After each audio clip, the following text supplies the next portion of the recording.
नमस्कार, बहुत स्वागत है आप सभी का सुबह के हमारे इस खास बुलेटिन में। मैं हूं आपके साथ मरियम अली। चलिए तमाम बड़ी खबरों पे एक नजर डाल लेते हैं। बीते दिन अमेरिकी राष्ट्रपति डोनाल्ड ट्रंप ने कई देशों पर रेसिप्रोकल टैरिफ लगाया, जिसके बाद अमेरिकी बाजार में काफी गिरावट देखने को मिली। आपको बता दें कि अमेरिकी बाजार का जो इंडेक्स है डाउ जोन्स, उसमें काफी तेजी से गिरावट हुई है। बता दें कि इंडेक्स डाउ जोन्स 1679 पॉइंट यानी कि 3.98% गिर गया है, जिसके बाद वो 40,545 के स्तर पर बंद हो गया। वहीं S&P 500 इंडेक्स में 274 पॉइंट यानी कि 4.84% की गिरावट दर्ज की गई। ये 5,450 के स्तर पर आ गया। वहीं नैस्डैक कंपोजिट सबसे ज्यादा 1,050 अंक गिरकर बंद हो गया। वहीं नाइकी, बोइंग, एप्पल और अमेजन जैसी कंपनियों के शेयरों में 15% तक की गिरावट हो गई। उधर airline, clothing, retail, technology, bank सभी सेक्टर के शेयरों में काफी तेजी से गिरावट होने लगी। इस गिरावट से अमेरिकी शेयर बाजार का मार्केट कैप करीब $2 ट्रिलियन यानी कि 170 लाख करोड़ रुपए कम हो गया। वहीं S&P 500 इंडेक्स का मार्केट कैप 2 अप्रैल को $47.681 ट्रिलियन था, जो 3 अप्रैल को घटकर करीब $45.917 ट्रिलियन पर आ गया। बता दें कि वक्फ संशोधन विधेयक दोनों सदनों से यानी कि लोकसभा और राज्यसभा दोनों तरफ से पारित हो गया है, जिसके बाद पहली बार प्रधानमंत्री नरेंद्र मोदी की इस पर प्रतिक्रिया आई है।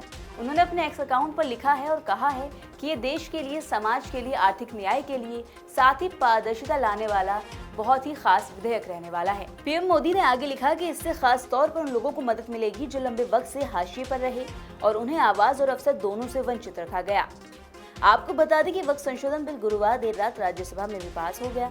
बिल के समर्थन में 128 और वहीं विरोध में 95 वोट पड़े।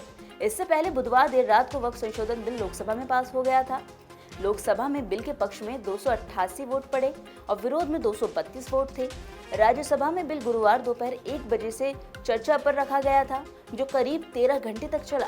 वहीं राज्यसभा में नेता विपक्ष मल्लिकार्जुन खड़गे ने कहा कि मेरी किस्मत अच्छी है कि मुझे सुनने के लिए गृह मंत्री भी हैं, लेकिन गुफ्तगू कर रहे हैं।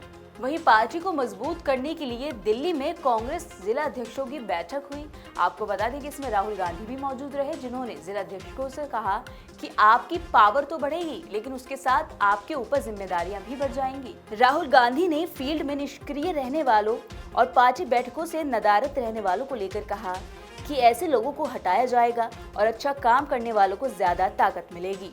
वहीं कांग्रेस के राष्ट्रीय अध्यक्ष मल्लिकार्जुन खड़गे ने कहा, आप लोग संकट में पार्टी के साथ रहे, जमीन पर संघर्ष कर रहे हो। जिन्हें मंत्री और चेयरमैन बनाया गया वे पार्टी छोड़कर चले गए। जो संकट के समय पार्टी के साथ रहता है वही असली योद्धा होता है।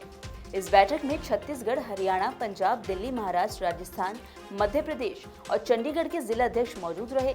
बैठक की व्यवस्था इस बार राज्यवार नहीं थी, बल्कि रजिस्ट्रेशन नंबर के आधार पर बैठक की व्यवस्था की गई थी, जिससे सभी को अलग अलग राज्यों के जिला अध्यक्षों के साथ बैठने का मौका मिल गया।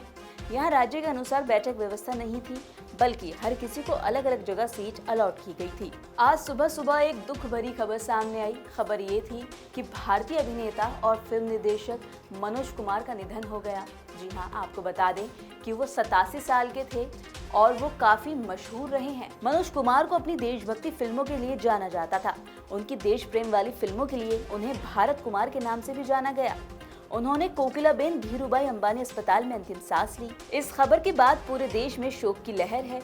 वहीं मेडिकल रिपोर्ट के मुताबिक भारत कुमार के नाम से मशहूर अभिनेता ने सुबह करीब 4:03 पर अंतिम सांस ली।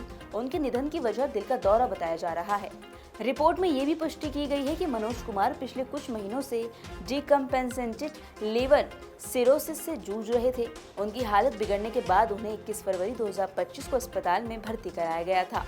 वहीं भारतीय सिनेमा में मनोज कुमार के योगदान को हमेशा याद रखा जाएगा। उन्हें कई प्रतिष्ठित पुरस्कारों से सम्मानित भी किया गया। उनके नाम एक राष्ट्रीय फिल्म पुरस्कार और अलग अलग श्रेणियों में 7 फिल्म फेयर पुरस्कार मिले हैं। भारतीय कला में उनके अपार योगदान के सम्मान में सरकार ने उन्हें 1992 में पद्मश्री से सम्मानित किया था।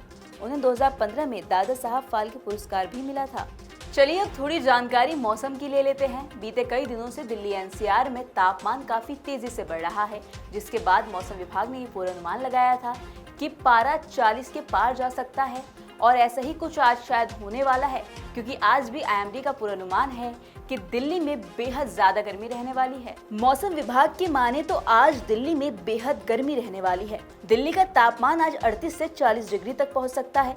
वहीं न्यूनतम तापमान 20 डिग्री पर बना रहेगा। भारत मौसम विज्ञान विभाग के वरिष्ठ मौसम वैज्ञानिक ने बताया कि आज दिल्ली का अधिकतम तापमान 38 डिग्री से 40 डिग्री तक पहुंच जाएगा। वहीं न्यूनतम तापमान 20 डिग्री पर बना रहेगा। इसी के साथ 20 से 30 किलोमीटर प्रति घंटे की रफ्तार से धूल भरी हवाएं चलेंगी और इसी वजह से दिल्ली के लोगों को आज काफी ज्यादा परेशानी होने वाली है। तो ये थी सभी वो जरूरी खबरें जो हमने आपको बताई। हम आपको इसका अपडेट भी देंगे, लेकिन उसके लिए आपको जुड़े रहना होगा नवोदय टाइम्स पंजाब केसरी के साथ।